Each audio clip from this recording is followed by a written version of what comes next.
Start करें। तो पूछना है अभी तक जो हुआ, अभी तक जो हुआ उसमें से कुछ पूछना है?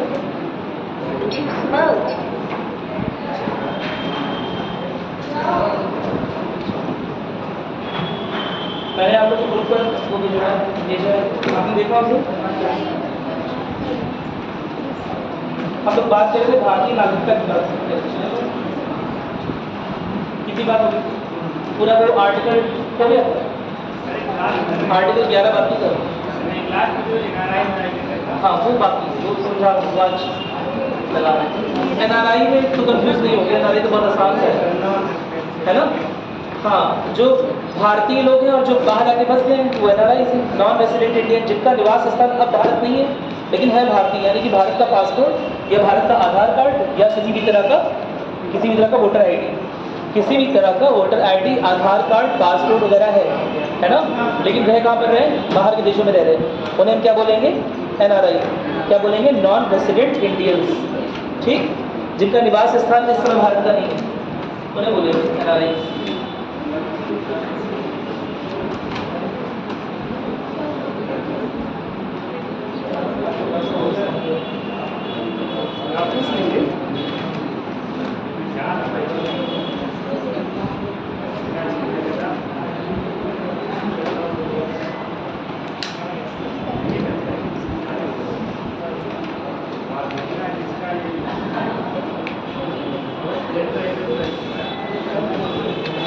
और कुछ पूछना है उसमें से? एनआरआई में से बैठ जाइए। और कुछ पूछना है? एक आर्टिकल 11 दिया हुआ है, ध्यान दिया था आप लोगों ने उस पर?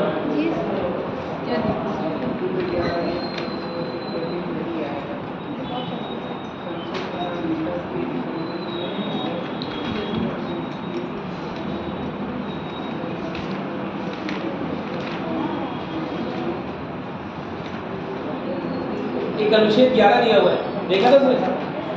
क्या दिया हुआ है? तो मैं नहीं बोल रहा शायद। अच्छा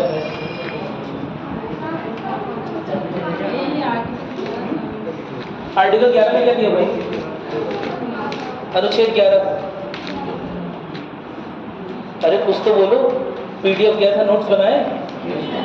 नहीं बनाए? बनाए? अब से नोट्स चेक करूंगा मैं, सबकी बात सुनना चाहिए तभी आगे बढ़ेंगे।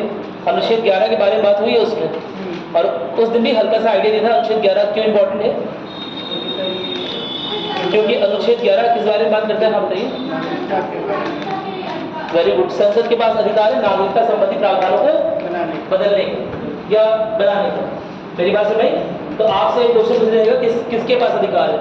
एक क्वेश्चन जो आईएएस का, यूपीएससी का फेवरेट क्वेश्चन रहा है और यूपीपीसीएस का भी रहा है, क्या कि नागरिकता संबंधी प्रावधान को बदलने के लिए मतलब किसके पास अधिकार है? ठीक है, तो पहला ऑप्शन रहेगा सुप्रीम कोर्ट, दूसरा रहेगा प्रेसिडेंट, तीसरा रहेगा पीएम, चौथा रहेगा नन ऑफ दीज। तो क्या लगाओगे? None of these. तो किसके पास अधिकार है?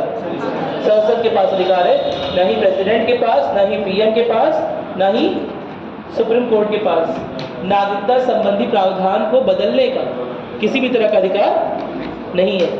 क्या मेरी बात सुन रही? इसमें कोई दिक्कत नहीं है ना? अरे बोलो, समझ में आ गया? अब नागरिकता संबंधी प्रावधान कुछ एक बार चेंज हुए हैं, है ना? जिसमें से महत्वपूर्ण कौन से वाले हैं? 1955 और 2015 वाले। क्या मेरी बात क्लियर है? एक और महत्वपूर्ण 2019 वाला। 1955, 2015 और 2019 तीन महत्वपूर्ण बदलाव नागरिकता संबंध में हुए। क्या मेरी बात क्लियर है? कोई दिक्कत तो नहीं है ना? नागरिकता संबंधी प्रावधान 1955 वाले थे, वो शायद हमने कल उस दिन देख लिए थे। 2015 वाले में कुछ और चीजें बदली हुई हैं। देखो क्या होता है, असल में मूल समस्या उन लोग की है जो भारत में रह नहीं रहे। ठीक है, भारत के नागरिकों के तो आराम से प्रावधान बना दिए गए, कोई दिक्कत नहीं हुई। लेकिन कुछ ऐसे भी भारतीय नागरिक, या एग्जैक्टली उन्हें भारतीय नागरिक कहना भी सही नहीं है, भारतवर्ष के लोग हैं जो भारत में कभी आए ही नहीं। मेरी बात समझ? जिनके पास भारत का ना पासपोर्ट है ना कुछ है। कुछ ऐसे भी लोग हो सकते हैं जिनके पास भारत का पासपोर्ट तो है लेकिन उन्होंने कभी उसका उपयोग नहीं किया है। क्या मेरी बात समझ? जो बाहर ही पैदा हुए और बाहर ही रहे, जिनके ग्रैंड पेरेंट्स यानी कि जिनके बाबा दादी नाना नानी में से कोई एक भारतीय नागरिक था, या फिर उनके पेरेंट्स में से कोई भारतीय नागरिक था लेकिन वो बाहर ही रह गए, ऐसे लोग को बोलते हैं भारतवंशी। क्या बोलते हैं? भारतवंशी। यानी कि जो असल में भारत में तो पैदा नहीं हुए, लेकिन अगर वंशानुगत तौर पे देखा जाए तो कहीं ना कहीं भारतीय हैं। क्या मेरी बात सुन रही? तो इस तरह से हम भारत के बाहर रहने वाले भारतीय लोगों को दो प्रकार में विभाजित करते हैं। ठीक है, एक होता है OCI, overseas citizen of India. क्या होता है? Overseas citizen of India, Bharat के प्रवासी नागरिक। कहीं नोट कर रहे हो? भारतीय प्रवासी नहीं नोट कर रहे हो? मैं नोट करूंगा तुम्हारी कॉपी में। अरे नोट करो सब, नोट करो। भारतीय प्रवासी नागरिक। और दूसरा NRI नहीं, NRI तो रखे मैंने। NRI तो वो इंडियंस हैं जो कि इंडियंस हैं, पूरी तरह से इंडियंस हैं, यानी कि उनके पास यहाँ का वोटर ID है या फिर यहाँ का पासपोर्ट है, कि वो यहाँ पर रहे हैं लेकिन अब नहीं रह रहे, उन्हें बोलते हैं NRI। ठीक है। दूसरा है पीपल ऑफ इंडियन ओरिजिन, यानी भारतीय मूल के लोग। भारतीय मूल के लोग, नोट करोगे? भारतीय मूल के लोग। 2015 के पहले ना ये दोनों लोग अलग अलग रूप से डिफाइंड थे, परिभाषित थे नागरिकता प्रावधान के अनुसार। लेकिन 2015 के नागरिकता संवैधानिक जो संशोधन हुआ, जो नया नागरिकता कानून आया, उसके अनुसार दोनों को मर्ज कर दिया गया है, दोनों को एक ही बना दिया गया। क्या मेरी बात समझ? दोबारा समझ लेते हैं। 2015 के पहले OCI लोग अलग थे और PIO लोग अलग थे। ठीक है। जो भारत के प्रवासी नागरिक हैं जो बाहर रह रहे हैं, उन्हें अलग तरह से परिभाषित किया था, और जो पीपल ऑफ इंडियन ओरिजिन, जो भारत मूल के लोग हैं, उन्हें अलग तरह से परिभाषित किया था। जो PIO लोग होते हैं, उनके पास भारत का कोई भी पासपोर्ट या कोई भी आई कार्ड नहीं होता है। मेरी बात समझ में आ गई?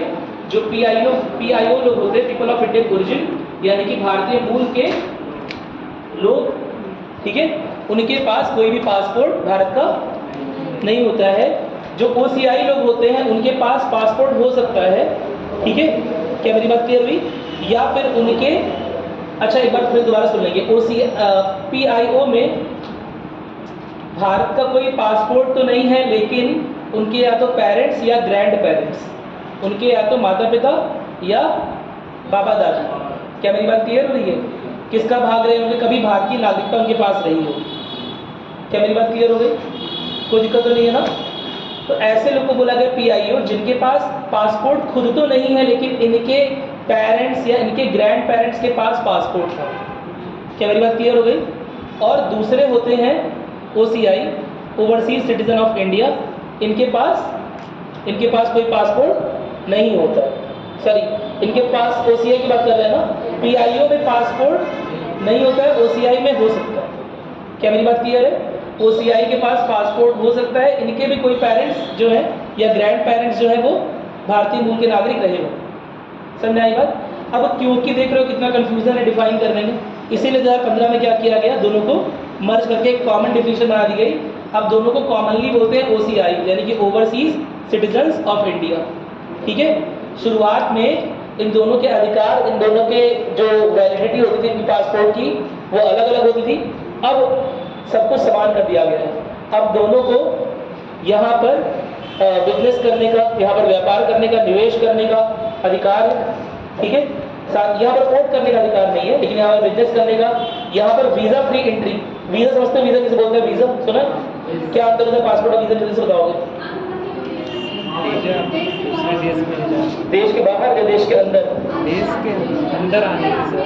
अंदर आने की अनुमति है, जो बाहर जाने अंदर कैसे आएंगे? सर पासपोर्ट अपने देश का होता है। पासपोर्ट अपने देश में, पासपोर्ट अपने देश या का दूसरा ऐसा है। पासपोर्ट अपना संघ देश का शक्ति होता है ना? वीजा दूसरे देश का तुम होता लोग है। संघात्मक रूप से जो कलेक्टिवली सही आंसर दे रहे हो, इसे एग्जाम में नहीं करना है। जैसे आ रहा है सही से, वो हाथ खड़ा करो। शाबाश, बताओ।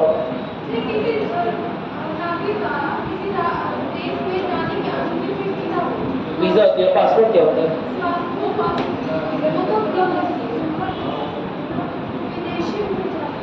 और ट्राई करो, वेरी गुड। आराध्या जी वेरी गुड। और बताओ, और ट्राई करो। पासपोर्ट विदेशों में, अरे मेरी बात सुनो, मुझे कुछ आता है। ठीक है। पासपोर्ट विदेशों में हमारा पहचान पत्र है ना? पासपोर्ट विदेशों में हमारा पहचान पत्र है। क्या मेरी बात सुन भाई? विदेशों में तुम्हारा पहचान पत्र क्या है? तुम्हारा पासपोर्ट।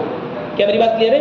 तुम्हारा वोटर आईडी नहीं, तुम्हारा आधार कार्ड नहीं, वो रिकॉग्नाइज नहीं करेगी विदेशी गवर्नमेंट। वो क्या रिकॉग्नाइज करेगी कि भारतीय मूल के सिटीजन है?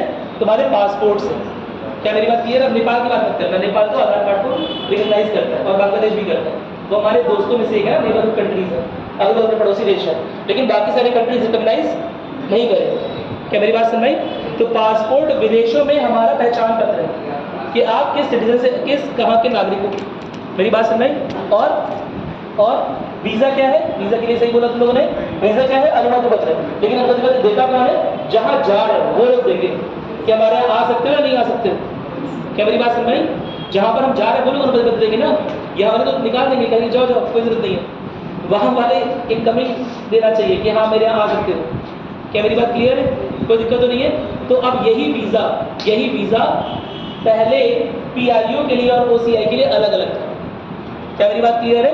15 साल का वीज़ा पीआईओ के लिए था और ओवरसीज के लिए शायद हमेशा का वीज़ा था। एक बार बन गया तो वीज़ा फ्री एंट्री थी मतलब। क्या मेरी बात क्लियर है? लेकिन अब दोनों को क्या कर दिया गया है? एक समान कर दिया गया है और इसीलिए उन्हें भारत में एंट्री करने के लिए किसी भी तरह के वीज़ा की जरूरत नहीं पड़ेगी। ऊपर से अगर उन्हें भारतीय नागरिक बनना है, अभी वो पूरी भारतीय नागरिक है नहीं, है ना, अगर भारतीय नागरिक उन्हें बनना है तो उन्हें 5 साल तक, देखो 1955 का जो एक्ट था उसके अनुसार ऐसे लोगों को अगर भारतीय नागरिक बनना है तो 7 साल तक भारत में रहना पड़ेगा, तब जाकर वो भारतीय नागरिकता के लिए अप्लाई कर सकते हैं। और जो 2015 का एक्ट बना उसके अनुसार ऐसे लोगों को 5 साल तक भारत में रहना पड़ेगा, तब वो भारत की नागरिकता के लिए अप्लाई कर सकते हैं। क्या मेरी बात समझ में आ गई? कोई दिक्कत तो नहीं है? 2015 के एक्ट द्वारा पीआईओ यानी पीपल ऑफ इंडियन ओरिजिन यानी भारतीय मूल के लोग और ओवरसीज सिटीजन ऑफ इंडिया एक ही हो गए। क्या मेरी बात क्लियर हो गई? कोई समस्या नहीं है ना इसमें? अरे एक ही कहाँ से बात है?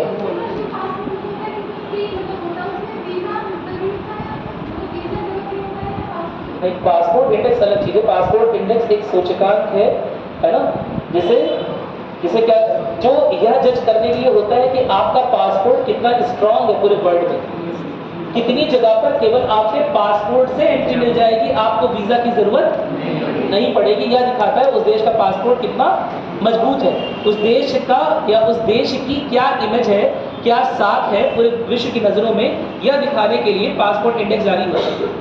क्या मेरी बात समझ आ गई? ये सबसे स्ट्रांग पासपोर्ट किसका होगा? अमेरिकन वगैरह को। मेरी बात सुने, उनके एंट्री को बहुत सारी कंट्रीज डिनाई नहीं कर पाएंगी, रोक नहीं पाएंगी अमेरिकन की एंट्री को। ये बहुत सारे यूरोपियन कंट्रीज जो यूरोपीय देश हैं वहाँ के नागरिकों को आराम से एंट्री देते हैं, भले ही वीज़ा ना हो उनके पास। कई सारे देश देते हैं। तो जितना स्ट्रांग उनका पासपोर्ट होगा उतना कम देशों तक जाने के लिए उन्हें अलग अलग वीज़ा की जरूरत पड़ेगी।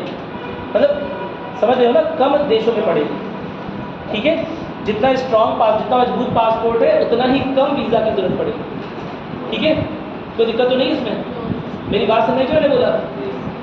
आपके पहचान पत्र से ही काम चल जाएगा कि आप उस देश के सिटीजन हो, ठीक है, आपको वीज़ा की जरूरत नहीं है, आप अच्छे यात्री हो, ऐसा मान के चलिए।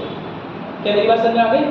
कोई दिक्कत तो नहीं है? अब तुम लोग इतना कहीं और खींच लेते तुम लोग, वापस आ जाओ इस टॉपिक पर।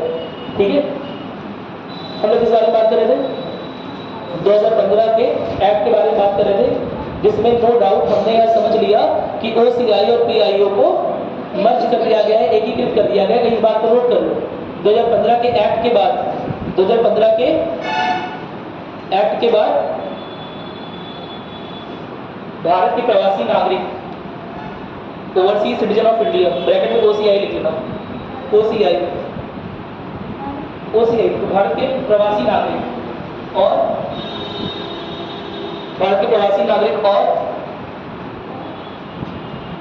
भारतीय मूल के लोगों की परिभाषा को एकीकृत कर दिया गया है, और अब इनमें से किसी को भी भारत आने के लिए किसी भी प्रकार के वीजा की आवश्यकता नहीं पड़ेगी। इनमें से किसी को भी भारत में आने के लिए वीजा की आवश्यकता नहीं पड़ेगी। ठीक है, साथ ही साथ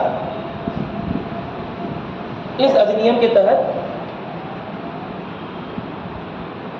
इस अधिनियम के तहत तुम समझ रहे हो ना क्या बोल रहा हूँ? वो कहाँ पर मार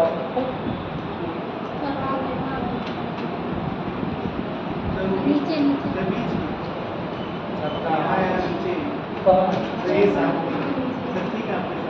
ये मार्केट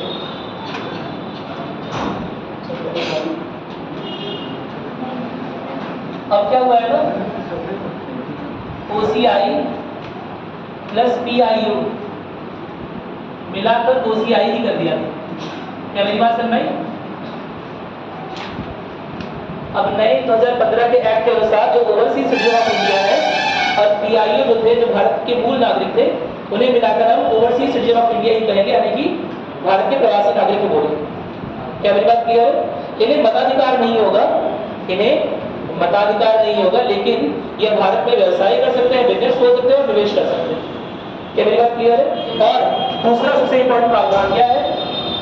सेकंड, पहली बात तो ये हो गई कि वीजा फ्री एंट्री हो गया, उन्हें वीजा की जरूरत नहीं है। क्या लिख रहा हूँ? Visa free entry. वीजा असल में ना हम लोग बोलते हैं वीजा, लेकिन होता क्या है? वीसा। ठीक है, वीजा फ्री एंट्री। और दूसरा क्या हो गया?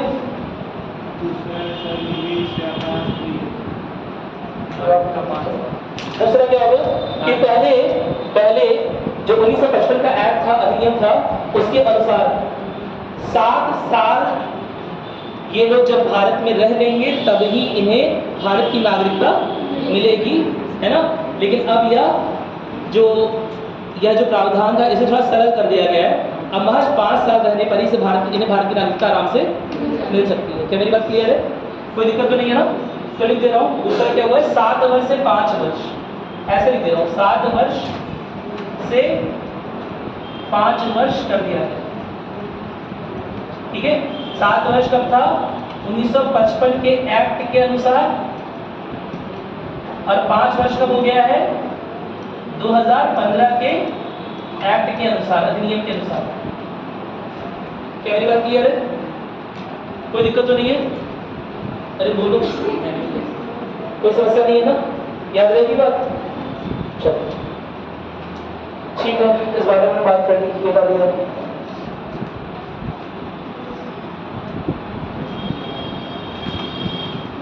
और कुछ बोलना चाहते? 5 स्टार्ट करें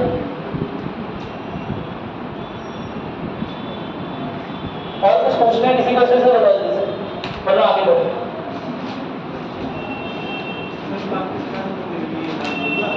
हाँ, पाकिस्तान कहाँ से आ गया?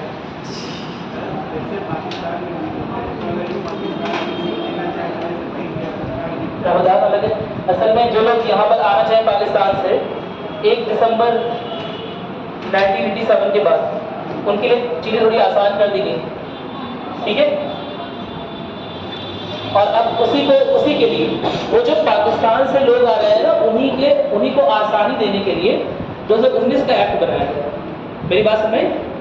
6 समुदाय लिखवाए थे मैंने आपको, 2019 का एक्ट लिखवा दिया शायद ना, लिखवाया था कि 6 समुदायों को गवर्नमेंट ने बोला है, क्योंकि उनका धार्मिक उत्पीड़न हो रहा है वहाँ पर।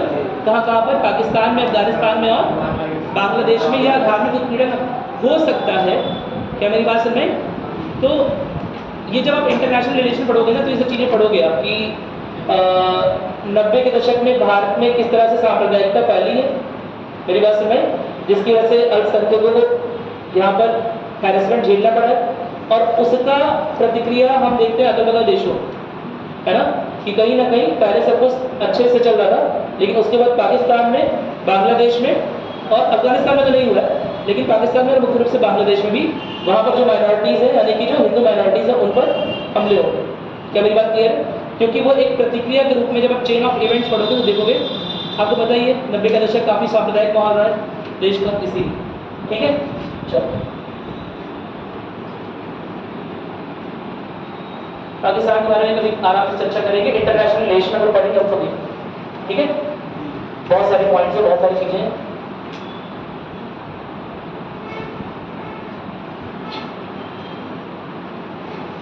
हाँ, मूल संरचना सुलझना इस्तेमाल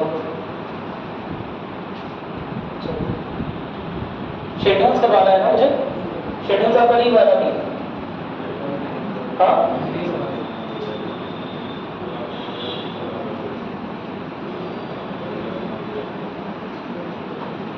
एक हेडिंग डालिएगा, संविधान की मूल संरचना। संविधान की मूल संरचना ये बहुत इंपॉर्टेंट हेडिंग है। असल में इससे एक क्वेश्चन आपको, अगर आपको 10-12 क्वेश्चन दिख रहे हैं ना क्वालिटी के किसी भी एग्जाम में, तो 1-2 क्वेश्चन इससे रहते ही रहते हैं। तो अलग से स्टार बना के अलग से मुझे पता है कि पार्ट सेट शुरू नहीं कर रहे। पार्ट सेट इसलिए शुरू नहीं कर रहे ना कि पहले हम मूल संरचना समझ लेंगे क्या होता है, उसके बाद शुरू करेंगे। ठीक। अच्छा, एक अनुच्छेद मैंने आते ही बात की, अनुच्छेद 11 के बारे में मैंने आपको बता दिया कि पार्लियामेंट के पास, संसद के पास एक्सक्लूसिव राइट है। कैसा एक्सक्लूसिव राइट है कि वो नागरिकता संबंधी प्रावधानों को चेंज कर सकती है, बदल सकती है। नहीं कर सकती, नहीं बदल सकती है। प्रेसिडेंट नहीं कर सकते आपके लिए, पार्लियामेंट और पीएम नहीं कर सकते, या सुप्रीम कोर्ट नहीं कर सकता। केवल और केवल किसके पास अधिकार है नागरिकता संबंधी प्रावधानों को बदलने का? हाँ, संसद के पास। समझ में आ गया? याद रहेगी बात, इसमें कोई दिक्कत तो नहीं है? कोई दिक्कत तो नहीं है ना? ठीक है। तो ये देखो, ये हरकत दिखा रहा है कि संसद के पास भी पावर है। ऐसा नहीं कि कोई भी लॉ बनाया संसद ने और उसे न्यायिक समीक्षा के नाम पर जुडिशरी ने खारिज कर दिया। सुप्रीम कोर्ट ने बोला ये तो गलत है, इसे तो नहीं लागू होने देंगे। संसद के पास भी कुछ अधिकार है। क्या बोला गया है कि सुप्रीम कोर्ट इस मामले में दखल अंदाजी नहीं कर सकती। मेरी बात समझ? क्योंकि नागरिकता संबंधी सारे प्रावधानों को बनाने का, नागरिकता संबंधी सारे प्रावधानों को बनाने का सारी शक्तियां किसके पास है? संसद के पास है। क्या मेरी बात समझ में आ गई? कोई दिक्कत तो नहीं है ना? हम लोग एक चीज पढ़ते हैं ना, बैलेंस ऑफ पावर, शक्तियों का संतुलन। सुने? शक्तियों का संतुलन किस किसके बीच में? कार्यपालिका, न्यायपालिका और विधायिका के बीच में शक्तियों का संतुलन होना चाहिए। ऐसा नहीं कोई एक जगह पावरफुल बना दिया, एक जगह शक्तिशाली बना दिया और बाकी दूसरे को वो डोमिनेट करने लगा, यानी कि बाकी दूसरे का महत्व खत्म हो गया। ऐसा नहीं हो सकता। ठीक है? कहीं कहीं पर आपको लगेगा संसद शक्तिशाली है, कहीं कहीं पर आपको लगेगा, कहीं कहीं आपको लगेगा कार्यपालिका शक्तिशाली है, बिना उसके साइन के नहीं हो रहा कुछ, बिना उसके क्रियान्वयन के नहीं हो रहा। और कहीं कहीं पर आपको लगेगा कि जुडिशियरी यानी कि न्यायपालिका शक्तिशाली है।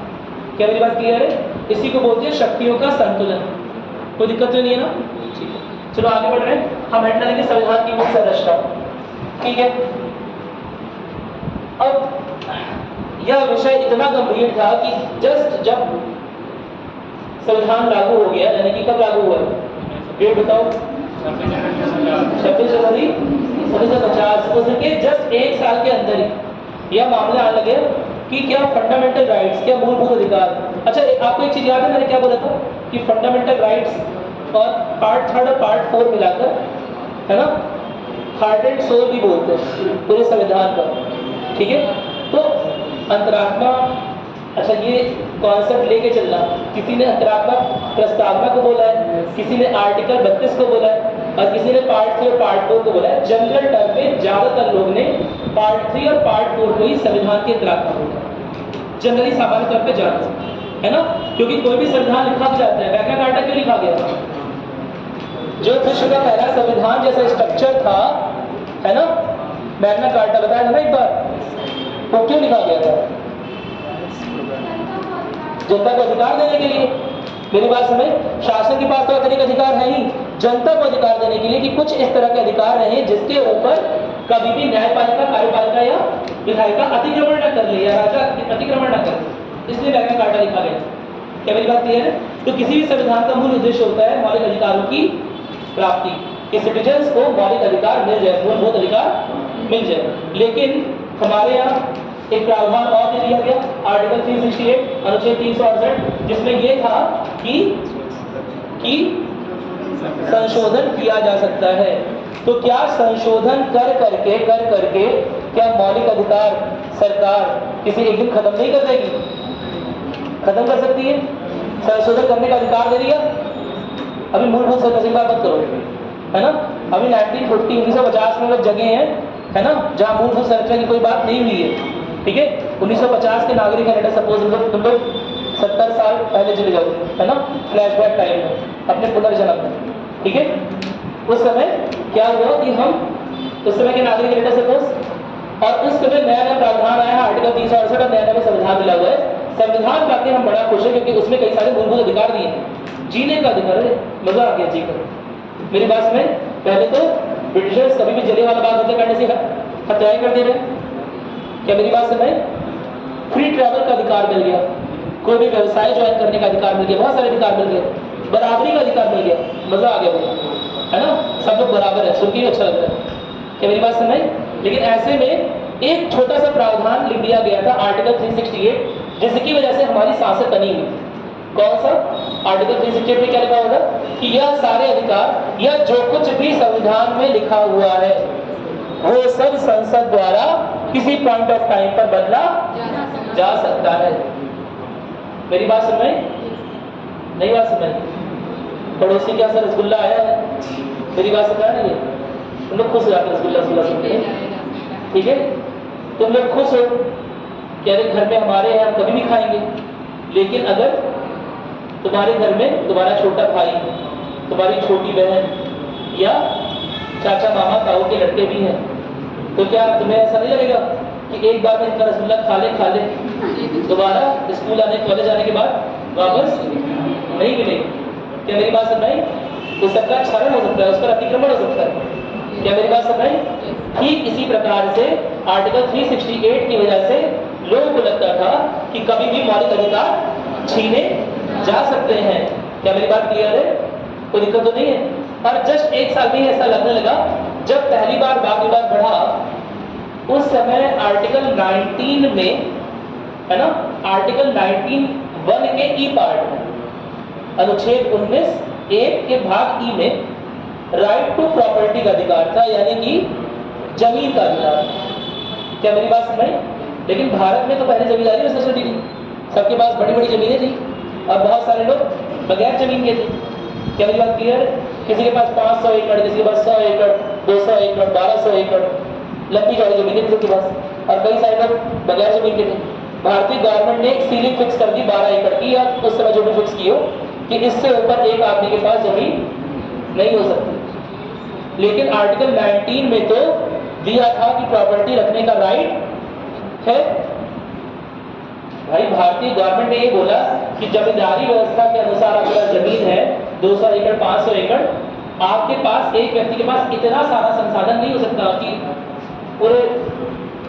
पूरे नगर का, पूरे विलेज का, पूरे गांव का संसाधन अकेले इकट्ठा आपके पास है और किसी को कुछ नहीं दे रहे हो। इसके लिए क्या किया गया, कुछ सीलिंग यानी कि कुछ मैक्सिमम लिमिट पुट कर दी गई कि एक आदमी के पास इतना ही हो सकता है जमीन, उससे नहीं हो सकता। क्या मेरी बात समझ आई? लेकिन यह तो उस समय के आर्टिकल 19 के विरुद्ध था, क्योंकि आर्टिकल 19 के 1 के ई में लिखा हुआ था कि इंसान के पास राइट टू प्रॉपर्टी है, जितने भी नागरिक हैं उनके पास जमीन रखने का अधिकार है। और भैया जब कोई चीज मूलभूत अधिकारों की श्रेणी में होती है ना, और हमें कोई दिक्कत होती है, हमें जरा सी भी दिक्कत होगी तो हम सीधे आगे कहाँ जाएंगे? हाई कोर्ट और सुप्रीम कोर्ट। क्या मेरी बात समझ आ गई? अरे बोलो, नहीं बात समझ आई? बहुत आराम से हम हाई कोर्ट और सुप्रीम कोर्ट आ सकते हैं अगर किसी कोई चीज मूलभूत अधिकारों की श्रेणी में, ठीक है? अब बार बार लोग किसके पास जा रहे हैं? हाई कोर्ट सुप्रीम कोर्ट के पास जा रहे हैं, अपनी अपनी प्रांतीय सरकारों के खिलाफ, अपनी अपनी क्षेत्रीय सरकारों के खिलाफ, स्टेट गवर्नमेंट के खिलाफ और कई बार सरकार के खिलाफ भी, कि हमारे पास जो है इतनी एकड़ जमीन है, गवर्नमेंट ने इतनी सीलिंग लगा दी कि हमारे पास इतनी ही जमीन हो सकती है। यह तो हमारे राइट टू प्रॉपर्टी का, यानी कि प्रॉपर्टी के अधिकार का क्षरण है। मेरी बात समझ आ रही है? तो पहली बार यह बात होनी शुरू हुई, सुगबुगाहट होनी शुरू हुई कि यह तो मौलिक अधिकार है, क्या इसे हटाया जा सकता है? क्या आर्टिकल 368 का उपयोग करके गवर्नमेंट यानी कि शासन यह अधिकार लोगों से छीन सकता है? क्या मेरी बात क्लियर है? शुरुआत में तो पहले इतना का मूलभूत संरचना की बात नहीं हुई, और क्योंकि भारतीय व्यवस्था भी ऐसी थी कि अगर यह अधिकार जो है अगर हटाया नहीं जाता तो बहुत सारे लोग गरीब के गरीब बन जाते, क्योंकि भूमि का इक्वल बंटवारा हो नहीं पाता लोगों में। मैंने बताया ना, जमींदारी सिस्टम था, किसी के पास 500 एकड़, किसी के पास 600 एकड़, किसी के पास 4 गांव की जमींदारी। मेरी बात सुन, बाकी सब लोग उसके अंडर में मजदूर कर बने काम कर, ठीक है? तो दिस वाज द प्रॉब्लम, ये बहुत बड़ी प्रॉब्लम है इंडिया के साथ। आपने सुना होगा उस समय, शायद अगर सुना हो, अगर थोड़ा सा भी इंटरेस्टेड हो आप, तो गोदान मूवमेंट शायद अगर आपने सुना हो, चला भूदान मूवमेंट किसने चलाया था, क्यों चलाया था? इसी चीज को लीगली नहीं सामाजिक रूप से दूर करने के। लीगली तो जो काम कर रही है वो सरकार करेगी, संविधान करेगा। सामाजिक रूप से लोगों में कैसे होगा? सामाजिक रूप से लोगों में इक्वलिटी कैसे आएगी? जब लोग खुद अपनी जमीन, जिनके पास ज्यादा जमीन है वो अगल बगल के लोगों को दे दे जिनके पास जमीनें ना नहीं है, ना के बराबर। क्या मेरी बात समझ में आ रही है? ठीक है, फिलहाल coming back to the point, यह बात हमें समझ आ गई कि ये बड़ी मुख्य समस्या का विषय बनने वाला है। ऐसे में सरकार ने क्या किया, इस श्रेणी के अधिकार को हटाकर, फंडामेंटल राइट से हटाकर, मूलभूत अधिकार से हटाकर कहाँ डाल दिया? हाँ, ह्यूमन राइट, आर्टिकल 308 में डाल दिया। ऐसे बोलो, कॉन्स्टिट्यूशनल राइट में डाल दिया। मूलभूत अधिकार मूलभूत क्यों होते हैं? क्या अंतर होता है? ह्यूमन राइट, अब तो फंस गए, क्या होता है? मानव अधिकार, मूलभूत अधिकार, नागरिक अधिकार और संवैधानिक अधिकार। क्या ये अलग अलग है? जब जो भाई, अरे इसे जगह ऐसे रखोगे तो नींद आएगी, ठीक है? मैं क्या करता था, मैं अक्सर पढ़ते पढ़ते सुनाता था, 2-4 मिनट की 1 मिनट की नींद लेगी, फिर मेरे घर वाले पूछते कि क्या कर, आँख में क्लियर सो जाएगा पढ़ते पढ़ते। मैं एकदम मैं सोचने लगा हूँ। ये कोई इक्वेशन समीकरण तो सॉल्व करना नहीं है मैथ का, मैं सोच रहा हूँ। आप परेशान मत रहिए, मैं जग रहा हूँ, सोच रहा हूँ, ठीक है? चिंतन कर, इसमें चिंतन नहीं आना, क्लास में चिंतन थोड़ा ना होगा, घर पे चिंतन करते हैं। बताओ, कुछ अंतर है मानव अधिकार में और मूलभूत अधिकार में? हाँ बताइए, कौन बताएगा?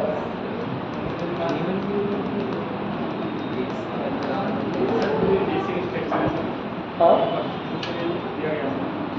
अच्छा, मैं समझा दे रहा हूँ, आप लोग समझ, बट ठीक है, बैठिए, आप लोग ट्राई करिए, आप लोग अच्छा ट्राई करिए, मुझे बताया है ना, लेकिन थोड़ा सा चीजें मिस होने लगी, इसलिए मैं एक बार बता रहा हूँ। देखो, कॉन्स्टिट्यूशनल राइट्स बहुत सिंपल सा है, कॉन्स्टिट्यूशन में लिखा हुआ है, मूलभूत हो भी सकता है और मूलभूत नहीं भी हो सकता है।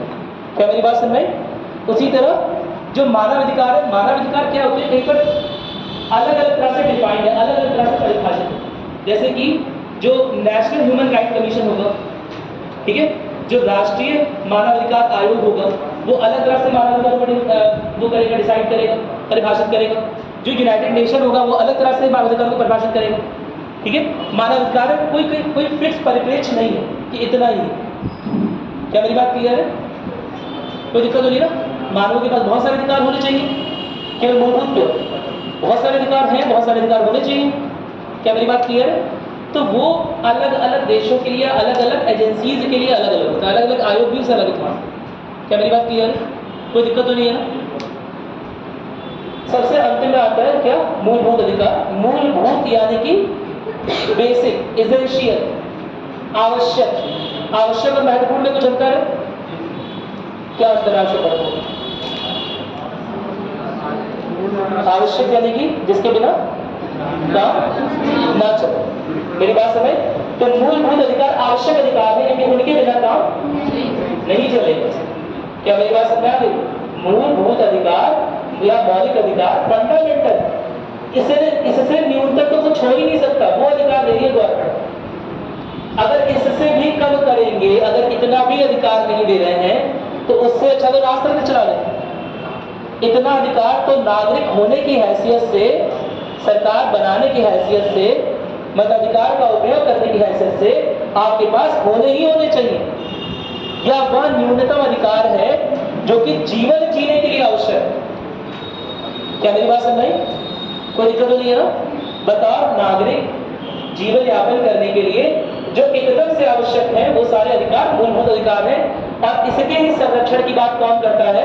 संविधान करता है। और संविधान केवल इसके संरक्षण की बात नहीं कर रहा है, यह भी बोल रहा है कि किसी भी रूप में देश का कोई भी व्यक्ति, देश की सुप्रीम बॉडी, पार्लियामेंट, संसद, सुप्रीम कोर्ट कुछ भी हो, अगर किसी भी तरह से किसी भी नागरिक, किसी छोटे से छोटे, अदने से अदने नागरिक का, है ना, अगर फंडामेंटल राइट जा रहा है, किसी तरह से कम हो रहा है, मेरी बात समझ?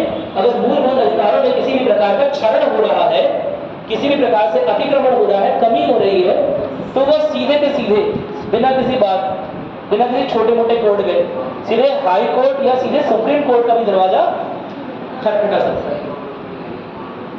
यहाँ दरवाजा खटखटाने का मतलब वो नहीं है जो तुम लोग बचपन में खटखटा के भाग आए टिक टॉक करके भाग गए।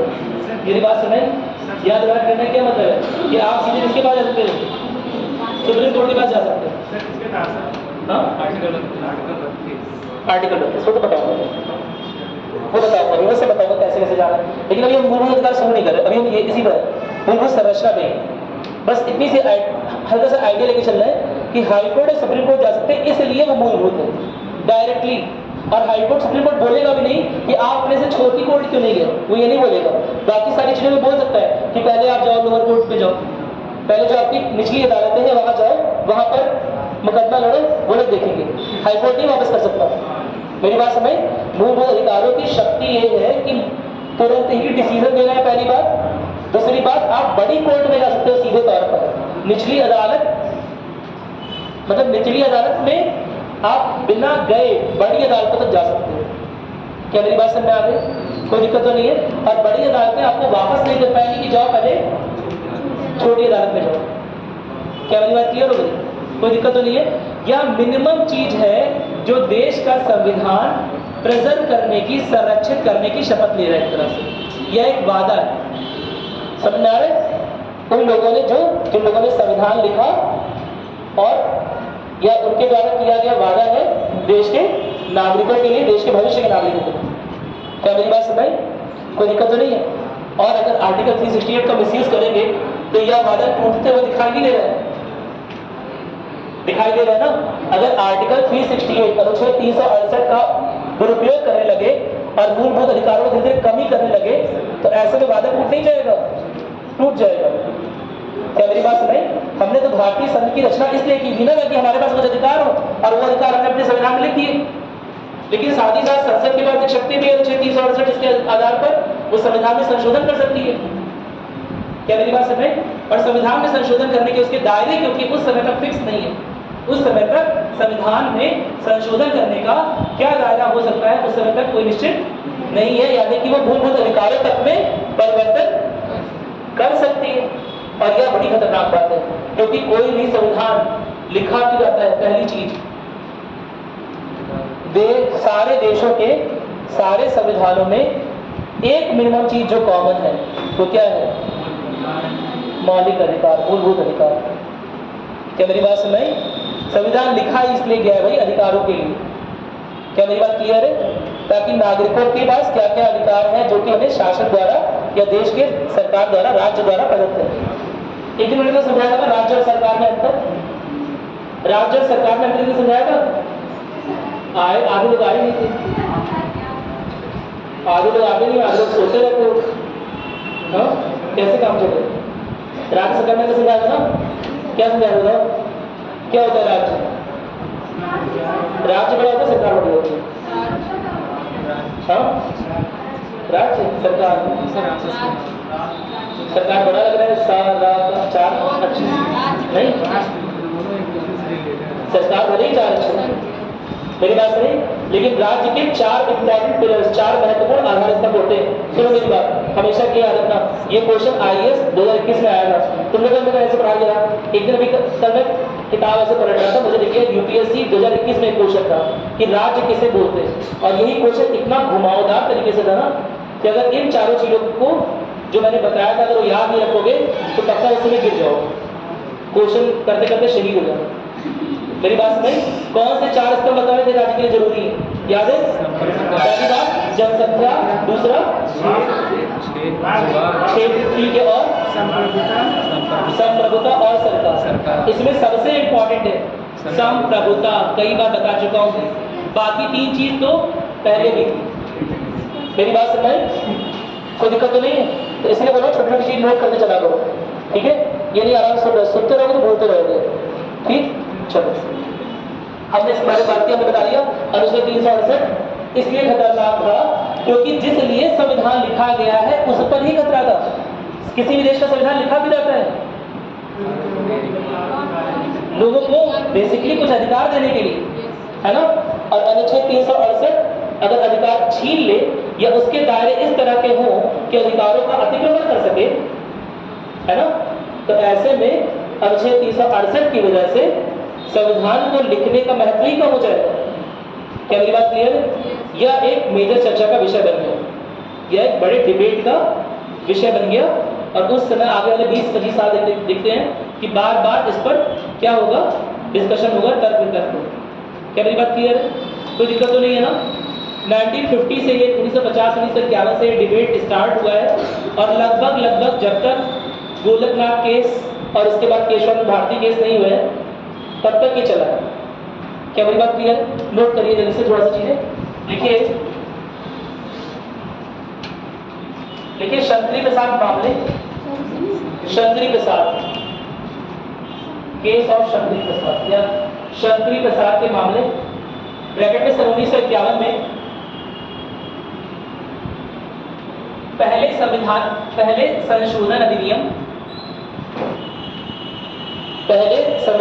संशोधन अधिनियम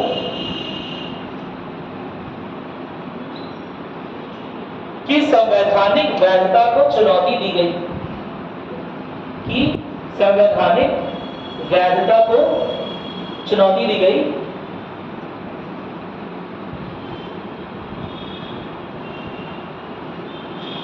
जिसमें संपत्ति के अधिकार का या जिसमें लोगों के या नागरिकों के संपत्ति के अधिकार का क्षरण हो रहा था।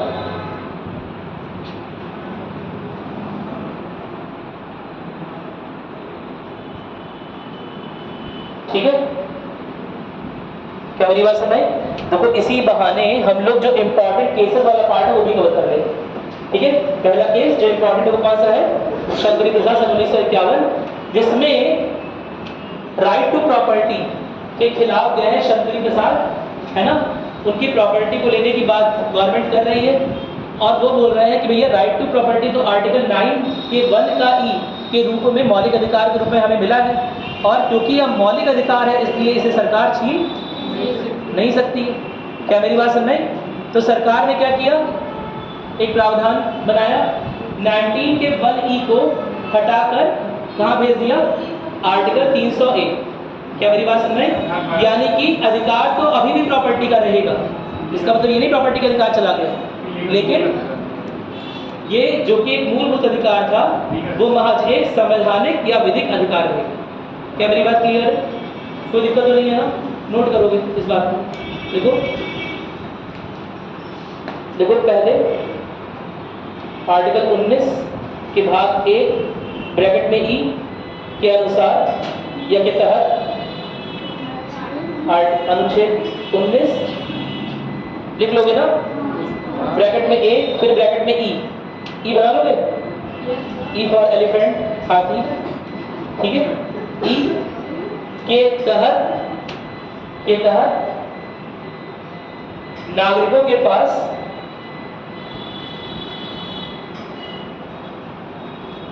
प्रॉपर्टी का मूलभूत अधिकार था,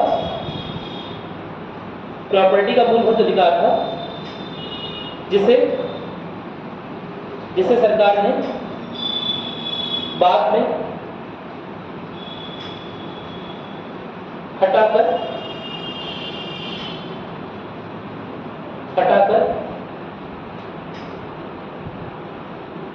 आर्टिकल 300A अनुच्छेद 300A में रख दिया, यानी एक मूलभूत अधिकार को क्या बना दिया? महज एक संवैधानिक या विधिक अधिकार बना दिया। क्या मेरी बात समझ में? कोई दिक्कत तो नहीं है ना? संवैधानिक और सांविधिक एक ही है। संवैधानिक और सांविधिक इस सेंस में आर्टिकल 300A अब तो चला गया ना, क्या बोला? आर्टिकल 300A में ले आए उसे, ठीक है। आर्टिकल 19(1)E को जिसके तहत राइट टू प्रॉपर्टी था उसे हटाकर कहाँ ले आए हैं? आर्टिकल 300A में ले आए हैं। क्यों ले आए हैं? क्योंकि अब वो मूलभूत अधिकारों की श्रेणी में नहीं आएगा। मूलभूत अधिकार कहाँ पर है? आर्टिकल 12 से लेकर 35 तक। अगर सही बात बोली तो आर्टिकल 14 से लेकर आर्टिकल 35 तक। क्या मेरी बात समझ? भाग 3 में, तो भाग 3 से उसे हटा दिया गया। क्या मेरी बात क्लियर है? और क्यों हटाया गया? ताकि बार बार लोग कहाँ ना पहुंचे, हाई कोर्ट या सुप्रीम कोर्ट ना पहुंचे। ये संवैधानिक अधिकार तो रहेगा, लेकिन मामला गंभीर होने पर इसे निरस्त या लिया भी जा सकता है। क्या मेरी बात समझ, कोई दिक्कत तो नहीं है ना? ठीक है, चलो आगे बढ़ते हैं। अनुच्छेद 13 के बाद लिया, लेकिन अभी बाद में बात करेंगे। देखो, लेकिन गोलकनाथ मामले, उसके आगे देखो, लेकिन गोलकनाथ मामले ब्रैकेट 1967 1967, लेकिन गोलकनाथ मामले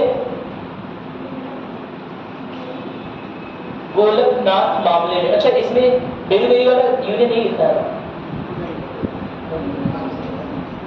चलो कोई बात नहीं, लिख सकते। देखो, लेकिन गोलकनाथ मामले में ब्रैकेट में 1967 में सर्वोच्च न्यायालय ने सर्वोच्च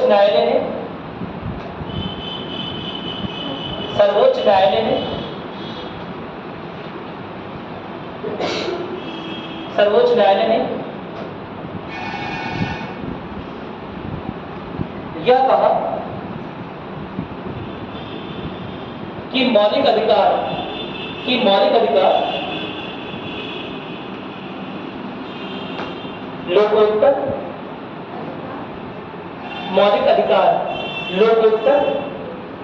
लोकोत्तर क्या लिखा हुआ है लोकोत्तर, एक बार देख लीजिए, लोकोत्तर तथा अपरिवर्तनीय है,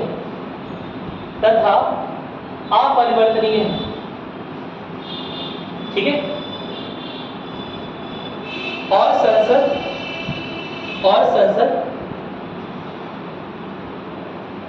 इसमें कटौती नहीं कर सकती, ना ही मौलिक अधिकार को वापस ले सकती है। सुप्रीम कोर्ट ना ही इसे वापस ले सकती है। सुप्रीम कोर्ट का नाम सुना है लोगों ने? सर्वोच्च न्यायालय नाम सुना? बहुत शक्तिशाली न्यायपालिका की हेड है ना?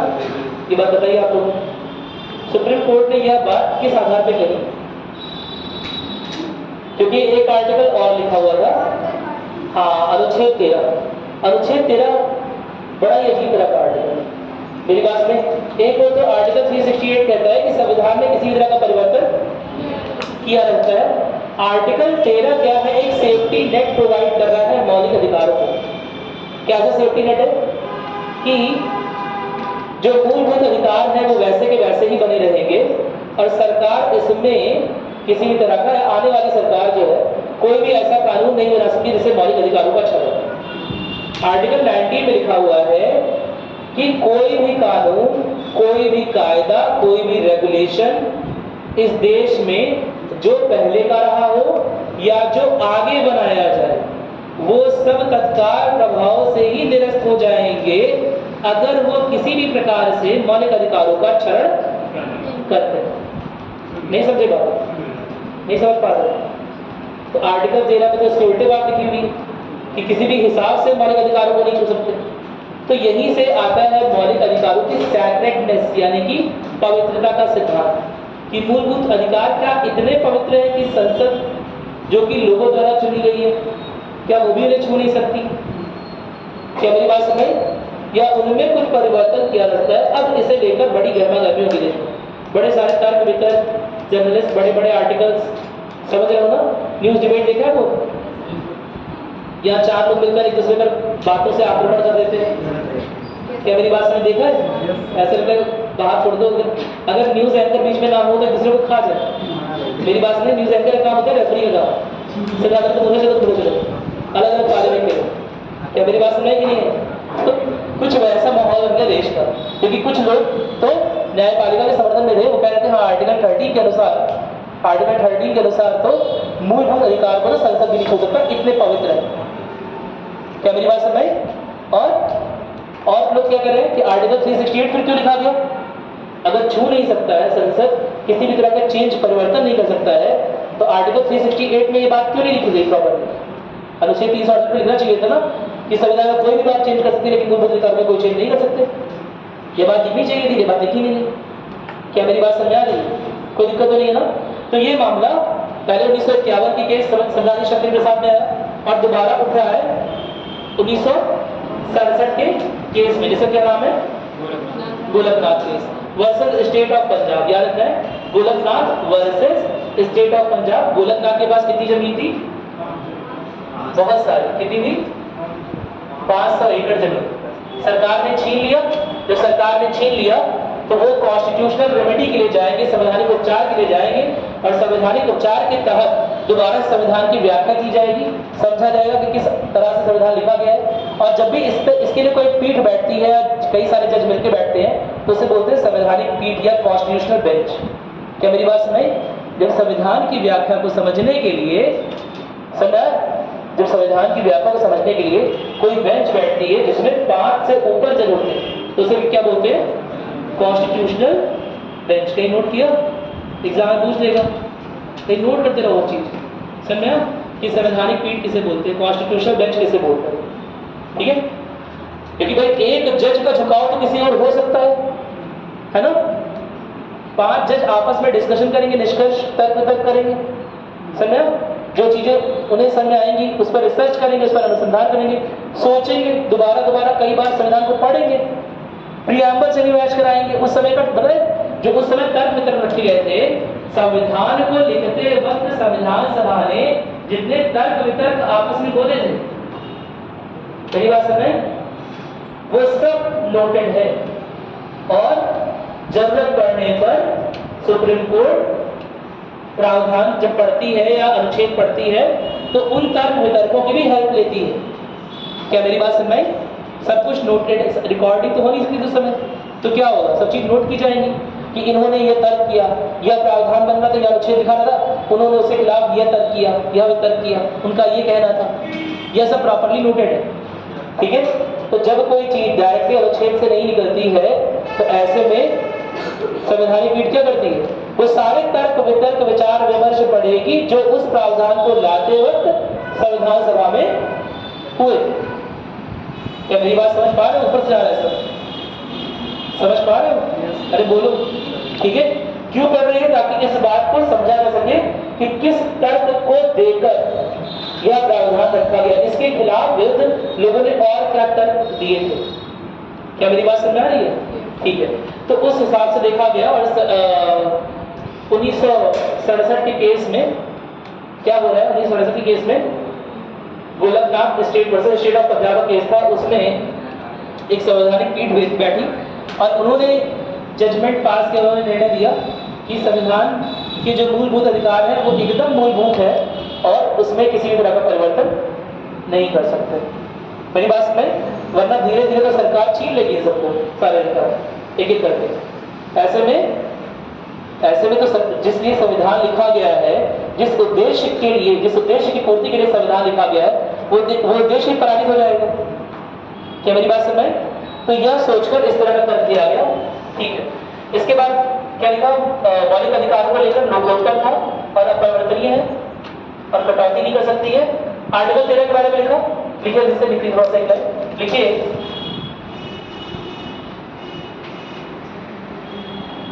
देखिए संवैधानिक संशोधन अधिनियम के अनुच्छेद 13,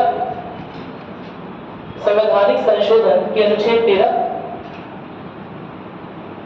के आशय के अंतर्गत एक कानून है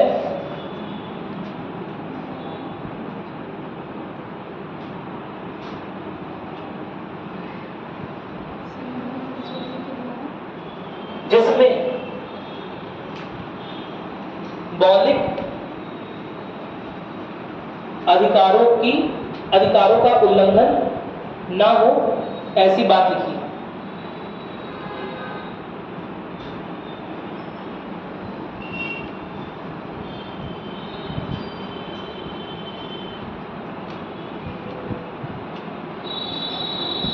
अब जब इस तरह की रोक-टोक, मैंने आपको बताया था ना 1960 से 70 का दशक जो है वो एक टग ऑफ वॉर यानी कि रस्साकसी चली है, किसके बीच में, संसद के बीच में और न्यायपालिका के बीच में। क्या मेरी बात समझ में? कि किसकी पावर ज्यादा है? क्या मेरी बात क्लियर है? तो मैं इसे डिटेल बताऊंगा आपको।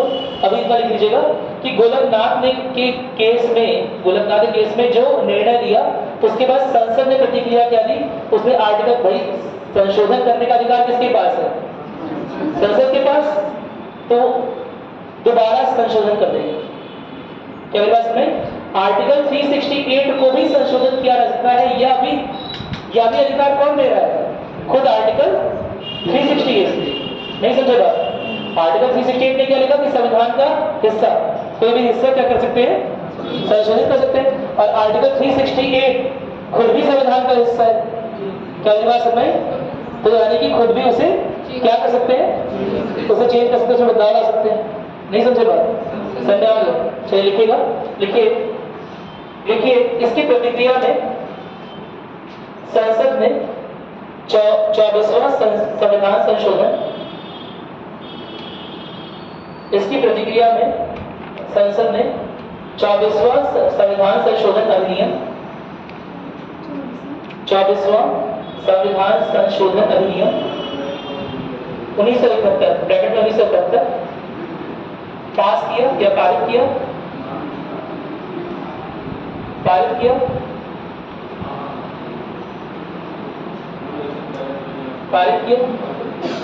जिसके तहत या जिसके अंतर्गत अनुच्छेद 13 और 368 में, जिसके तहत अनुच्छेद 13 और 368 में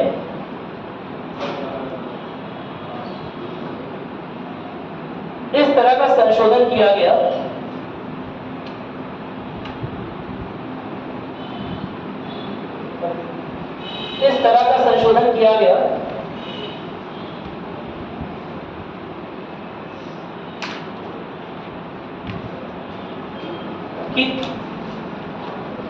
कि इनके अंतर्गत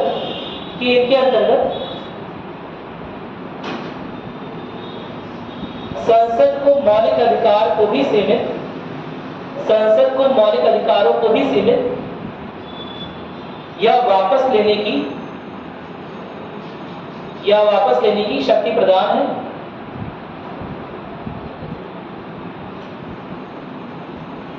यह शक्ति है, इनके अंतर्गत संसद को मौलिक अधिकारों को सीमित करने के लिए की और यह वापस लेने की शक्ति है, जिसके विरुद्ध अनुच्छेद 13 के आशयों का इस्तेमाल नहीं कर सकते, जिसके विरुद्ध अनुच्छेद 13 के आशयों का इस्तेमाल नहीं कर सकते।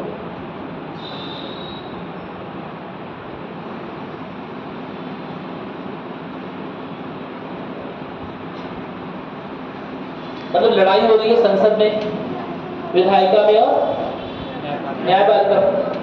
मेरी बात समझ, आप लोग देख रहे हैं प्रदर्शन का मतलब समझ रहा हूँ, प्रदर्शन का ही नहीं बोलेंगे, क्या बोलेंगे, आप लोग दर्शक बन के देख रहे हैं। क्या मेरी बात समझ, और अच्छी खासी क्या हो रही है, रस्साकसी हो रही है अधिकारों को लेकर, स्पेशली मूलभूत अधिकारों को लेकर किसमें न्यायपालिका में और विधायिका में अच्छी खासी रस्साकसी हो रही है ना। संसद बोल रही है उसे सीमित कर सकते हैं, खत्म कर सकते हैं, वापस दे सकते हैं, और कोर्ट क्या बोल रहा है, नहीं कर सकते, बहुत सेक्रेट है। इसीलिए लिखा गया अगर आज हम ये अधिकार दे देंगे किसी भी विधायिका को कि वो किसी भी तरह का संशोधन कर सकती है, मेरी बात सुने, मूलभूत अधिकारों में, तो कल को ऐसा ना हो जाए सारे मूलभूत अधिकार खत्म ही कर दिए जाए। मेरी बात सुने, तो यह सोचकर न्यायपालिका है ना रेजिस्ट कर रही है, मना कर रही है।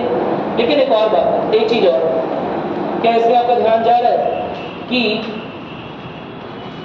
अच्छा ऐसा अगर होगा, अगर सरकार के 3 अंग या 2 अंग आपस में लड़ेंगे इन सब बातों को लेकर, तो क्या अच्छी बात रहेगी? केवल देश के लिए नहीं, नागरिकों के लिए नहीं, इवन विदेशी स्तर पर भी इंडिया की रेपुटेशन के लिए अच्छा है, भारत की साख के लिए, समझ रहा हो ना, इंडिया की इमेज के लिए, प्रतिष्ठा के लिए अच्छा नहीं है। ऐसे में 24वें संविधान संशोधन के खिलाफ अब न्यायपालिका का बारी था ना, उन्होंने 24वां संविधान संशोधन कर दिया, संसद ने 24वां संविधान संशोधन कर दिया, तो अब बारी किसकी थी, रस्साकसी ने, न्यायपालिका ने क्या किया कि ये बोला कि आपने 24वां संविधान संशोधन कर दिया है, it's okay, it's all right, है ना, हम किसी तरह का परिवर्तन नहीं कर रहे, हम कुछ नहीं कर रहे, हम आपको कुछ नहीं बोले, कर सकती, हम मान ले रहे हैं आपकी बात। अभी तक हम बोल रहे थे कि मौलिक अधिकार को किसी भी तरह से परिवर्तित सरकार नहीं कर सकती, चलिए हम मान ले रहे हैं कि सरकार परिवर्तित कर भी सकती है, संसद परिवर्तित कर भी सकता है मौलिक अधिकार, नॉट सरकार, संसद, ठीक है, दोनों में अंतर है। संसद चाहे तो परिवर्तित कर सकता है, लेकिन एक नई बात बोल 1973 के केशवानंद भारती केस में, 1973 के केशवानंद भारती केस में यह बोल दिया गया कि अगर प्रावधान बदल रहे हैं या अगर अनुच्छेद में किसी तरह बदलाव हो रहा है तो ठीक है, लेकिन वह बदलाव इस तरह का नहीं होना चाहिए कि किसी भी तरह से जो संविधान के आधार स्तंभ है उन पर किसी तरह का फर्क पड़े। मूलभूत जो शिलाएं हैं जिनके बेसिस पर संविधान लिखा गया है, क्या मेरी बात सुन रहे हैं? मूलभूत जो संरचना है, समझ लो, मूलभूत संरचना बेसिक एकदम जिस पर वो ढांचा खड़ा हुआ है, जैसे संविधान बोल रहे, जो ढांचा है संविधान का, जैसे हड्डियां, मेरी बात सुनिए, उस पर किसी तरह का फर्क ना पड़े तो आप कर सकते हैं। मैंने आपको एक चीज बताई थी, लचीलापन, संविधान के लचीलेपन का सिद्धांत बताया था, मेरी बात सुनिए, इस उंगली से बहुत सारा काम कर सकता हूँ, ऐसे मोड़ दिया वैसे मोड़ दिया, क्या मेरी बात क्लियर है? लेट अस सपोज किसी एक को उंगली दे दी कि बहुत लचीली चीजें लो यूज करो, अभी कुछ भी कर लगे, क्या मेरी बात सुनाई, बोर्ड पे यूज करने लगे, इधर उधर गंदगी साफ करने लगे, लेकिन इसके लचीलापन, क्या आपको लग नहीं रहा है कि भले बहुत लचीली है, लेकिन इसका लचीलापन कुछ ढांचे से भी जुड़ा हो? मेरी बात सुनाई, बहुत लचीला नहीं है, कितना भी लचीला है, लेकिन इसके साथ एक मूलभूत ढांचा भी जुड़ा हुआ है, हस्तियों का ढांचा भी जुड़ा हुआ है, इसे बहुत नहीं खींच सकते, एक सीमित, एक तय सीमा के अंदर ही खींच सकते। क्या मेरी बात क्लियर है? वही तय सीमा बताने का काम किया है केशवानंद भारती केस में, किसने? Supreme court. क्या मेरी बात क्लियर? लचीलापन तो है, आपको आर्टिकल 368 में लचीलापन, लेकिन वह लचीलापन इस तरह का नहीं है कि आप कुछ भी कर सके, इस तरह नहीं करना है कि मूलभूत जो संरचना है, समझ रहे हो ना, लचीलेपन का फायदा उठाकर आप संरचना से जो मूलभूत अधिकार, समझ रहे हो ना, ये जो ढांचा है उससे संविधान को, ये प्रावधान को ये अलग कर दे। क्या मेरी बात समझ? इसके लिए पहली बात केशवानंद भारती केस में 1973 में सर्वोच्च न्यायालय ने एक नया कॉन्सेप्ट दिया, उसे बोलते हैं बेसिक स्ट्रक्चर डॉक्ट्रिन, ठीक है, संविधान की मूल संरचना, जिसमें यह बोला गया लचीलेपन का यूज करना है, 368 से चेंज भी कर देना है। 24वां हम काट भी नहीं रहे हैं आपको, आपकी बदमाशी कर रहे हैं आप लोग, हमें एक्सेप्ट है आपकी बदमाशी, लेकिन बदमाशी इतनी ही करनी है कि मूलभूत संरचना पर किसी तरह का फर्क ना पड़े। क्या मेरी बात समझ में आ गई? कोई दिक्कत तो नहीं है? ठीक है, अब अगला कदम क्या होगा? अब किसकी बारी आ गई? संसद की। संसद बोलेगी ये मूलभूत कुछ नहीं होता है, मेरी बात सुनाई, संसद बोलेगी ये मूलभूत कुछ नहीं होता है। हम आर्टिकल 368 के तहत किसी आर्टिकल 368 में तो किसी मूलभूत की बात की नहीं है, ये तो आप अपनी कहानी बता रहे हैं। मूलभूत कहाँ लिखा हुआ है? तो नहीं, उसमें कहीं पर तर्क में लिखा है, कहीं मूलभूत की बात हो रही है, ये तो आप अपनी ओर से बोल रहे हैं, कहीं संविधान में, कहीं प्रियम्बल में, कहीं ऑब्जेक्टिव रिजर्वेशन में, कहीं ऑब्जेक्टिव रिजर्वेशन यानी कि उद्देश्य का प्रस्तावना में कहीं भी नहीं लिखा हुआ है कि मूलभूत संरचना की बात होगी। मेरी बात समझ? इसलिए आप हमारी शक्ति को नहीं ले सकते और हम चीजें को बदलेंगे। तो जब अगली बार बदलाव किया ना, तो न्यायपालिका अपनी सर्वोच्च शक्ति का इस्तेमाल करके उसे निरस्त कर देगी और बोलेगी क्योंकि यह चीज जो है वो मूलभूत अधिकार के खिलाफ है। मेरी बात सुनाई, सॉरी, मूलभूत अधिकार नहीं, सॉरी, मूल संरचना के खिलाफ है और इसीलिए यह बदली नहीं जा सकती। अब क्या चीज बदली है इसके बारे में आगे बढ़े। क्या मेरी बात क्लियर? अभी मैंने नोट करिए, लिखिए, कितना नोट किया है? लास्ट में क्या लिखा है? ठीक है, लिखिएगा आगे। देखिए, केशवानंद भारती मामले 1973 में, केशवानंद भारती मामले में सर्वोच्च न्यायालय ने 24वें संविधान संशोधन की वैधता को बरकरार रखा।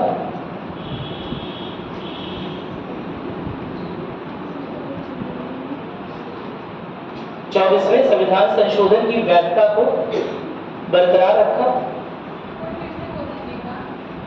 24वें संविधान संशोधन की वैधता को वैधता को बरकरार रखा और यह मान लिया कि संसद मौलिक अधिकारों को सीमित कर सकती है या वापस ले सकती है। संसद मौलिक अधिकारों को सीमित कर सकती है या वापस ले सकती है, लेकिन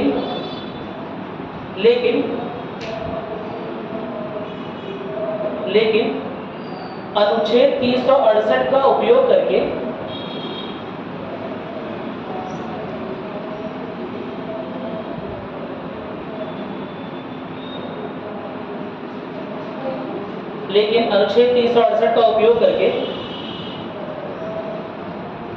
संविधान की मूल संरचना ब्रैकेट में बेसिक स्ट्रक्चर को बदला नहीं जा सकता। ठीक है, देखो यह पहली बार था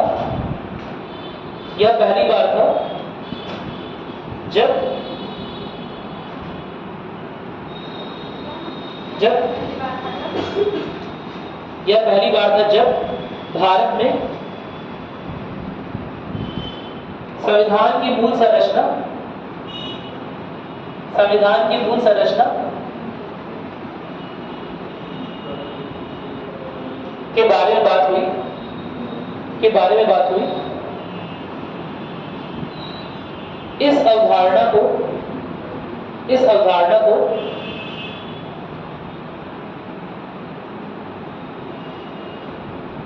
एक मील का पत्थर समझा जाता है। मील का पत्थर समझते हैं, है ना, माइलस्टोन्स, अचीवमेंट की तरह देखता है। ठीक है,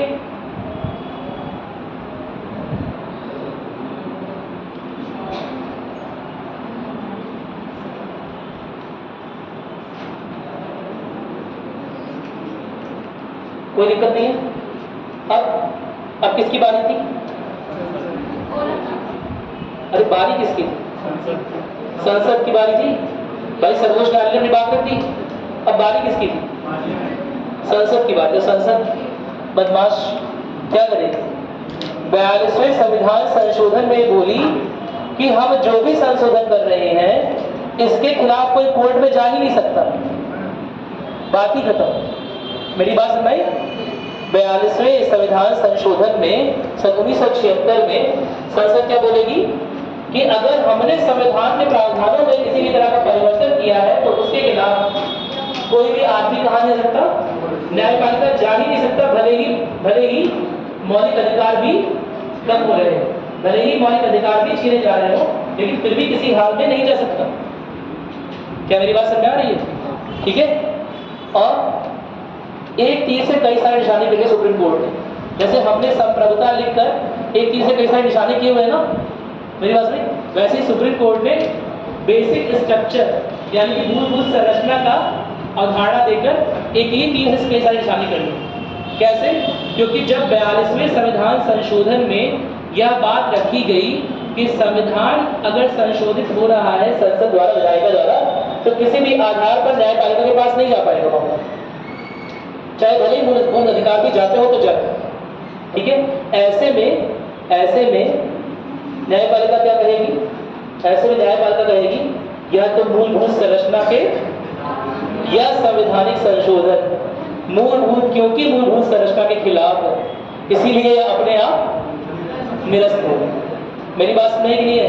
अरे बोलो, समझ आ गया? अब अपने आप को एकदम वो बना लिया ना, अपने आप को अजय बना लिया मूलभूत संरचना की बात को। अब मूलभूत संरचना होती क्या है यह बताएगा कौन? Supreme court. उससे पूछा कि मूलभूत संरचना है क्या? मूलभूत संरचना तो बताइए। हम बताएंगे, आप परेशान मत होइए, हम बताएंगे। लेकिन अगर आपने कोई भी संविधान का संशोधन किया जो कि मूलभूत की संरचना के खिलाफ जा रहा है, तो वो अपने आप हमें निरस्त करने की जरूरत नहीं है, अपने आप निरस्त हो जाएगा। और क्योंकि आपने जो 42वां संविधान संशोधन किया है, इससे न्यायपालिका की शक्तियां सीमित हो रही हैं, जो कि मूलभूत संरचना से जुड़ी हुई है, जो कि मूलभूत संरचना के तत्व है, इसीलिए यह भी अपने आप निरस्त हो। नहीं समझे बात? अरे बोलो। उसमें कई सारी चीजें थी, है ना? शायद आपने सुना होगा मिनी संविधान भी देखो, उसमें कई सारी चीजें, उसमें यह चीज भी थी, उसमें कई सारी चीजों में यह चीज भी थी कि यह प्रावधान भी था कि अगर कोई संवैधानिक संशोधन हो रहा है विधायिका में, तो उसके खिलाफ लोग कोर्ट नहीं जा सकते, न्यायपालिका नहीं जा सकते, भले ही मूलभूत अधिकारों में ही कमी कर रहा हो कोर्ट, भले ही मूलभूत अधिकारों में ही कमी हो रही, लेकिन फिर भी कोर्ट नहीं जा सकते। लेकिन उसके पहले 1973 में ही मूलभूत संरचना का अवधारणा दे दिया गया था, मेरी बात सुनाई, जिसमें यह बोल दिया गया था वह कोई भी प्रावधान जो कि मूलभूत संरचना के साथ समझौता कर रहा है, वो ऑटोमेटिकली क्या हो जाएगा? निरस्त हो जाएगा। और क्योंकि यह प्रावधान न्यायपालिका की शक्तियों को सीमित करता है, यानी कि मूलभूत संरचना के खिलाफ है, इसलिए अपने आप निरस्त हो। क्या मेरी बात समझ में आ गई? कोई दिक्कत तो नहीं है? नोट करोगे इस बात? देखो देखो, ठीक है,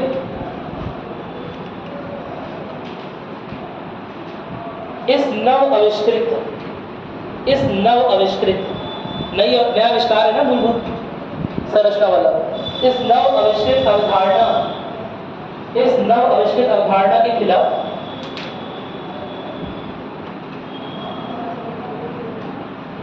संसद ने प्रतिक्रिया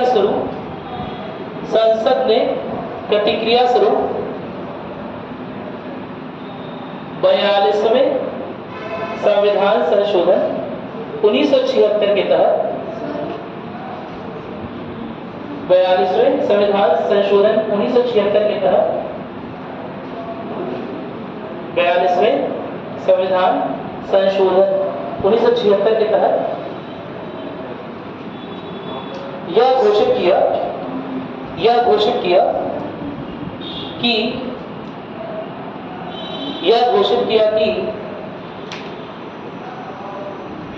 संसद की विधायी शक्तियों की कोई सीमा, संसद की विधायी शक्तियों की कोई सीमा नहीं है, संसद की विधायी शक्तियों की कोई सीमा नहीं है,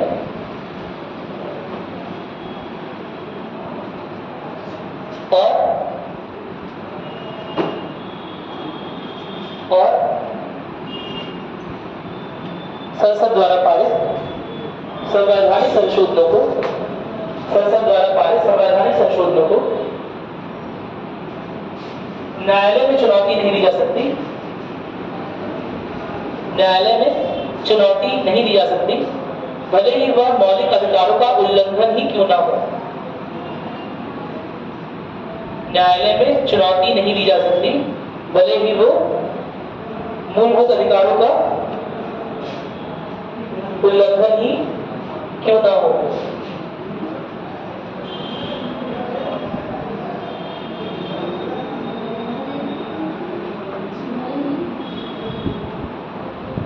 भले ही वो मूलभूत अधिकारों के का उल्लंघन ही क्यों ना हो। समझ आ गया? ये बेसिक है, मैंने आपको करवा दिया। इससे रिलेटेड एक और केस है, मिनर्वा मिल्स केस, वो आप लोगों को देखना, आपका होमवर्क है, नोट कर लो। मिनर्वा मिल्स केस, ठीक है, 1980 का है। और भी कई सारे केस है, लेकिन सारी चीजें नहीं देखनी है, जल्दी से नोट करोगे। मूल संरचना के तत्व, क्या मूल संरचना के सारे तत्व घोषित हो चुके हैं? नहीं हुए, अभी भी केस दर केस कुछ ना कुछ चीजें निकल के आती हैं कि मूलभूत संरचना में ये भी आता है। तो कुछ मुख्य तत्व जो अभी तक विभिन्न निर्णयों में सुप्रीम कोर्ट द्वारा निर्देशित कर दिए गए, वो कौन से हैं उसे नोट कर लेते हैं, ठीक है। कुछ मुख्य तत्व जो है वो नोट कर लेते हैं, जैसे नोट करिएगा संरचना के मुख्य तत्व कौन कौन से हैं, कुछ जल्दी नोट करिएगा। संविधान की सर्वोच्चता, कॉमा, ये आगे लाइन में लीजिए,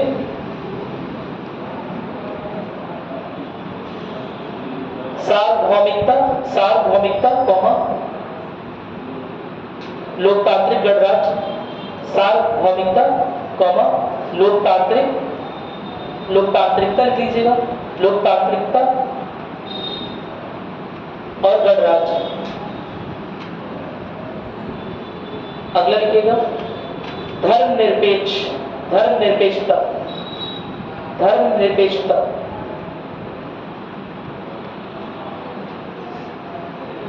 अगला लिखिएगा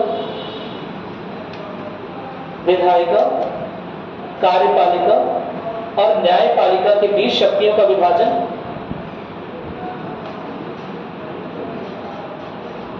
ठीक है। अगला लिखिएगा संविधान का संघीय स्वरूप, संघीय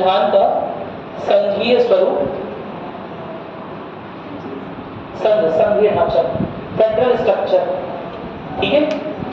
संघीय स्वरूप, सारी की सारी शक्तियां किसी एक हाथ में या केवल केंद्र या राज्य के हाथों में नहीं है, बंटवारा है दोनों के बीच में, केंद्र और राज्य के बीच में। ठीक है, संघीय स्वरूप। अगला लिखिएगा एकता और अखंडता। अगला लिखिएगा कल्याणकारी राज्य।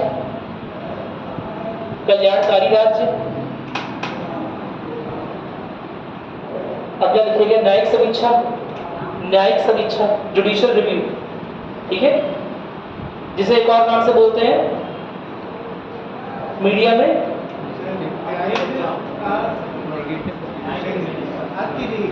अतिरेकता, न्यायिक अतिरेकता भी बोलते हैं, जुडिशियल ओवररीच भी बोलते हैं। ठीक है, मीडिया में। चलो अगला लिखते हैं व्यक्तिक स्वतंत्रता एवं गरिमा, संसदीय प्रणाली,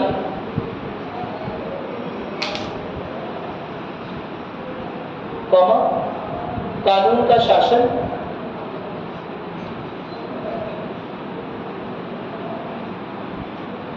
शासन, कॉमा मौलिक अधिकारों और राज्य के नीति निर्देशक तत्वों के बीच का संतुलन। मौलिक अधिकारों और राज्य के नीति निर्देशक तत्वों के बीच का संतुलन, कॉमा समत्व या समता का सिद्धांत। बताया था ना, इक्विटी का प्रिंसिपल है हमारे, इक्वालिटी का नहीं है ना, इक्विटी, समता। ठीक है, समता और समानता दोनों एक साथ आते हैं, लेकिन कॉन्सेप्ट है समता का, याद रखिएगा कि जो लोग बराबर नहीं है उन्हें बराबर करना है। ठीक है, इस तरह की समानता करनी है। ठीक है, चलो बराबर वितरण नहीं करना है, जो हमारे पास रिसोर्सेज है, जो हमारे पास संसाधन है, उसका बराबरी वितरण नहीं है। वितरण इस तरह से है कि सब लोग बराबरी पर आए, दोनों में अंतर है, दोनों बात। क्या मेरी बात समझ? इस बारे में बर्बाद हो चुकी है समत्व का सिद्धांत। अगला लिखिएगा स्वतंत्र एवं निष्पक्ष चुनाव,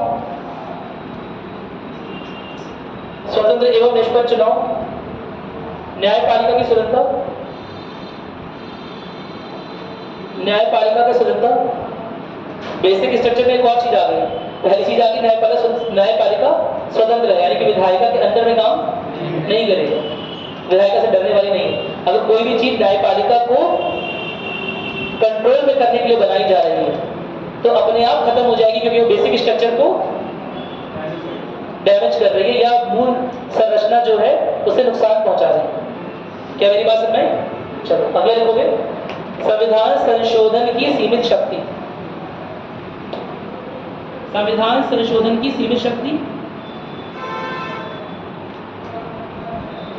अगला लिखिएगा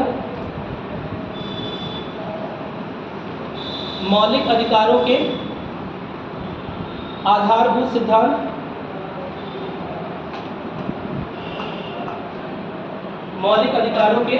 सिद्धांत। बस इतना लिख लीजिए। ठीक है, बात अच्छी नहीं सही है। मौलिक अधिकारों के आधारभूत सिद्धांत, बेसिक स्ट्रक्चर अभी भी लगातार केस बाय केस बढ़ रहा है। मेरी बात समझ?